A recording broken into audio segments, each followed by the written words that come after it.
a number of times, and he has been going through a lot of issues to do with parental guidance. So apparently what happened on the same day when he went to make the shooting, he had already killed his grandmother, and then he was 15 minutes away heading to a school to shoot. So now this has called in a lot of pressure has been coming from pressure groups, people around, citizens of the United States, calling for a more restrictive gun control. And then others are saying that it's because of the parental guidance. It is because of the parental absence that has caused this gap for Ramos to do whatever he did. So we have evaluated that, and we really feel as parents, I think we need to check what our children are watching on the internet, because on the internet there are so many things, so many games. In the United States also there was a teenager who was caught. He was caught, but there's a game that they play, and he was caught in the process. That game was all about pretending to kill people. So there's a lot of things that are happening on the internet, and we can't leave our children to just say they will parent themselves, because the internet now is what has taken the role of parenthood. Instead of bringing them up in the way they should be, training them up in the way they should go, we parents have left our children to be nurtured and to be schooled by the internet, which is very unfortunate, because over the internet there have been a lot of good content, great content, the best content.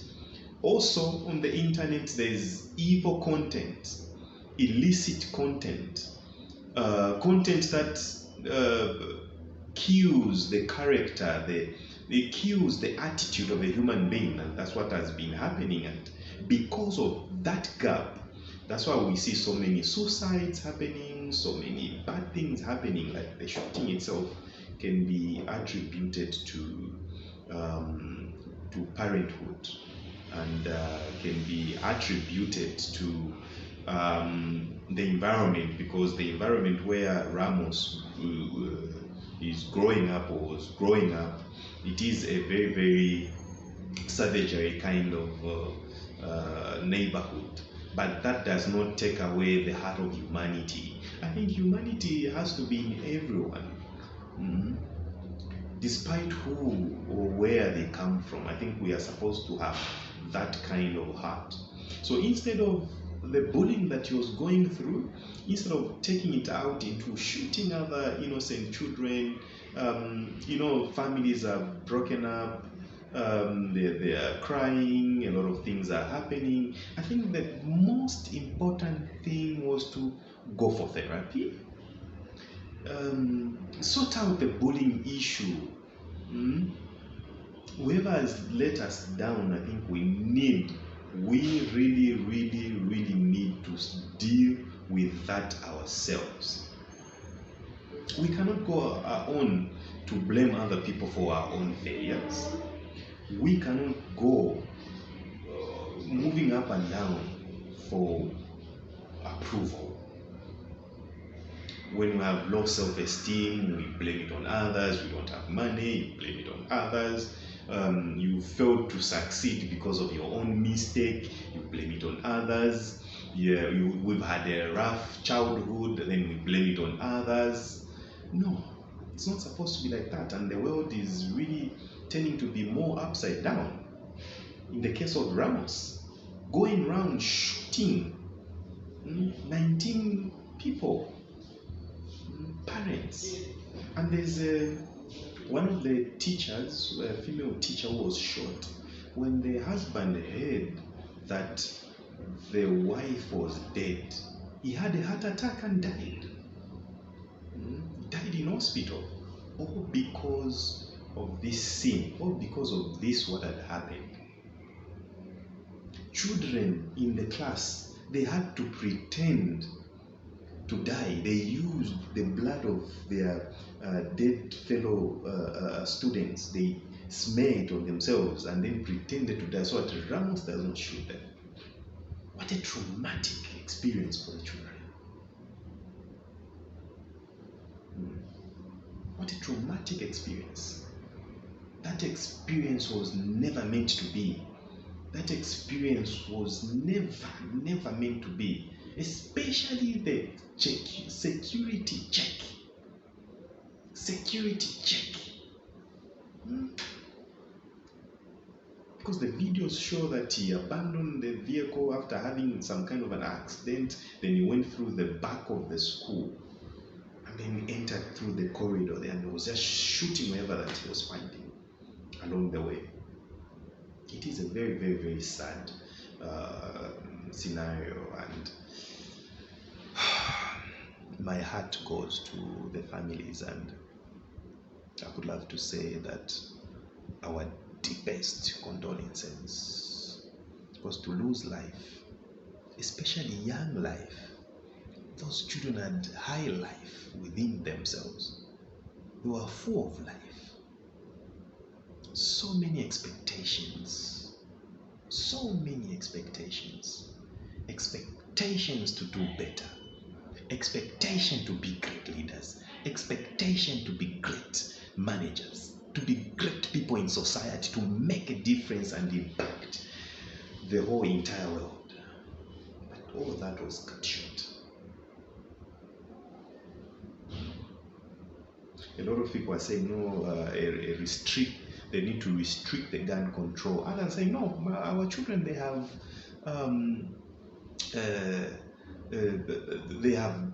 we have guns, and that is not happening, because I think the issue has to do with parental guidance, and I think there should be a restrictive, more way of gun controls, and parental guidance should start. We have seen it in society. We have left these children to grow by the TV, by the radio, by technology. They are no longer being parented. They are no longer growing according to the standards of the way life is supposed to, the principles of life. They're just growing with whatever that is trending, whatever games. And he was, we also have received report that he was into video games, these violent kind of video games. So it is very sad. It is very sad. American people, we are with you. I'm very saddened. Apparently, there is another sad story right here in Zambia. Ndeke Secondary School in Kitwe, there are some youths who are coming from Ndeke Township to terrorize Ndeke Secondary School. How are they doing that? When they propose love to a young girl or to female learners, girl child, and then the girl child refuses, they're not having it easy. They are being victimized a lot. And the male child, if they do not produce the money to give those unruly youths, it is a problem which the Kitwe Debs has said is discouraging pupils from going to school. Now, we had made a follow-up. We called the police PRA,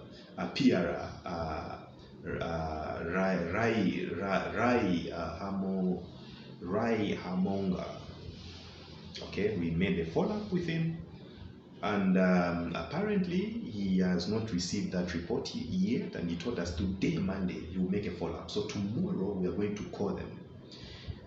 On Saturday, we made a follow-up with the Kitwe Debs. He said he wants to talk to us in person. So we are yet to hear what he has to tell us.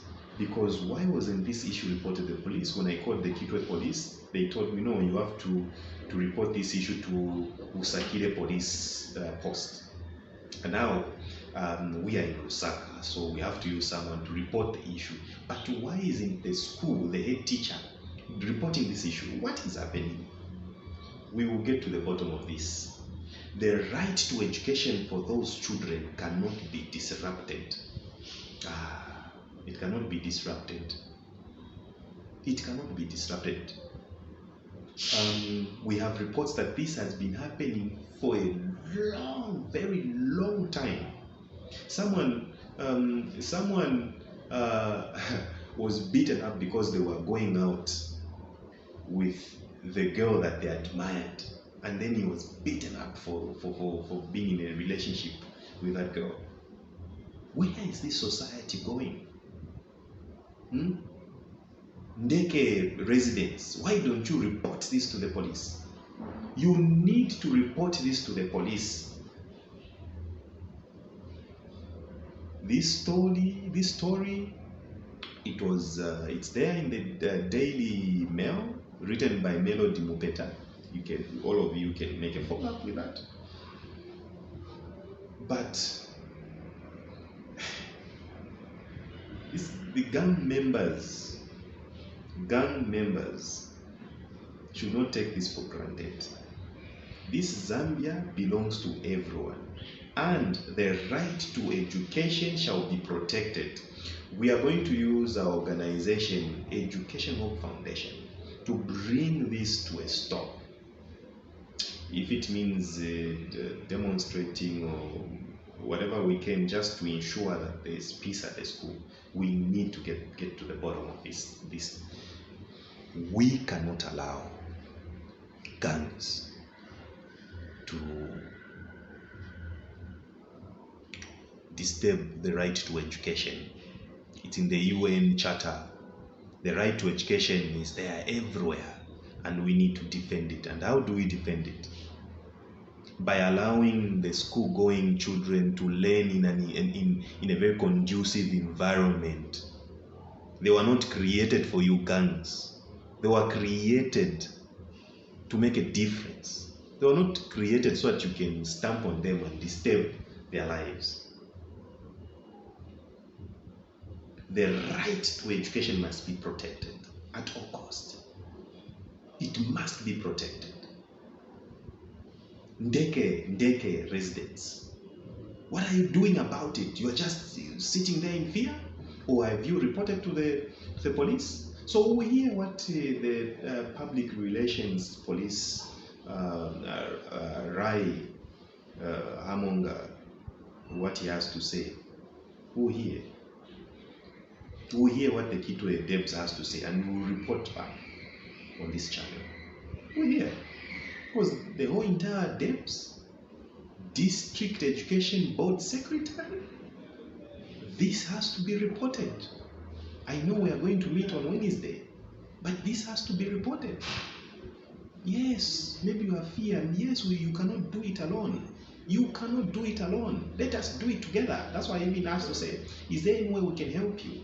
Let's do it together. If this issue has to reach the Home Affairs Minister, we will use our organization, Education Hope Foundation, to fight for the right to education. We can't. It pains me.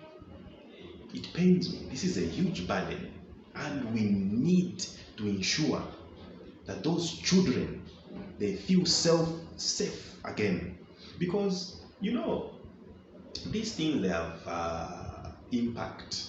The children will grow with that inferior complex, and then they will not pay attention in class. Maybe that's why we need even to check the passing performance rate or performance scores. How are they performing? How is it being done? We need to check that. We need to check that, because now we're getting suspicious. Because if those gangs are doing that to the learners, how are the learners coping up with this?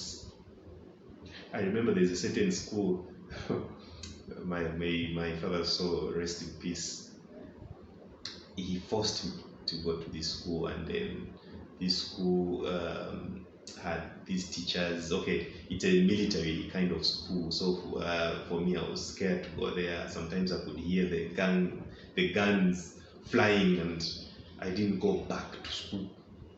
When my father got me, he said, why didn't you do a school? That day he picked me up, took me to school the next day. and then I was given to dig a pit. I dug it up to my knees. I dug it up to my knees.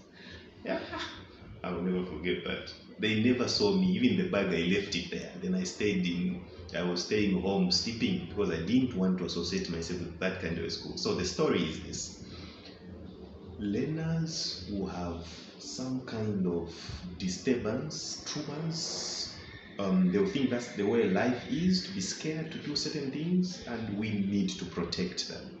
We need to protect the learners. We need to protect America. We need to protect our learners. Russia, we need to protect our learners. Ukraine, we need to protect our learners. Indonesia, our learners. Nigeria, our learners come first. We need to protect them, both girls and boys. Zambia, we need to protect our learners. Our learners come first. They come first. They come first. They come first because of national development. We don't know who we are building. We may be in short of leadership or leaders to come to succeed and do wonders, and that's why we need to protect every citizen. And when it comes to education, no compromise. Education, no compromise. Education, no compromise.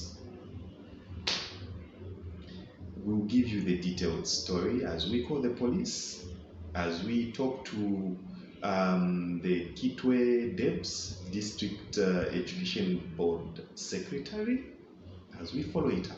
As it unfolds, we'll give you other stories as time goes. Thank you very much for watching us, listening in. If you want more information about anything, please, we leave our contacts. My number is there, my email is there, the foundation email is there. You can email us, WhatsApp, you can call. And we thank you so much for your support so far. Thank you.